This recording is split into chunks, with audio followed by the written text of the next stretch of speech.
సరే, అక్కడికెళ్ళాక మన దేశాన్ని మిస్ అవ్వవా? అది ఎలా? తప్పకుండా మిస్ అవుతా, కానీ వెళ్ళి తీరాలిగా. ఎందుకంటే యూకే ఇది వరకుట్లా లేదంట. ఎక్కడ మాత్రం అలాగే ఉందా ఏంటి, 80s లాగా? అంటే యూకేలో ఇప్పుడు మనోళ్ళు చాలా మంది ఉన్నారు. ఇకపోతే వర్క్ ప్రెషర్, స్టడీ ప్రెషర్, ఎక్సిస్టెన్షియల్ క్రైజెస్, తర్వాత ఐడెంటిటీ క్రైజెస్, తర్వాత హోమ్ సిక్నెస్, అలాగే ఎప్పుడు సెకండరీ సిటిజన్ అన్న ఫీలింగ్ ఉంటుంది. చాలా కష్టం అబ్బా. నువ్వు చెప్పేది కూడా కరెక్టే అనుకో. అందుకే నేను చెప్పాను.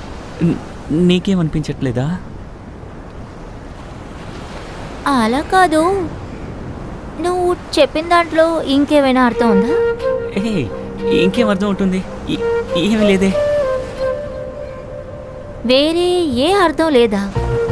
లేదే, వేరే అర్థం లేదు.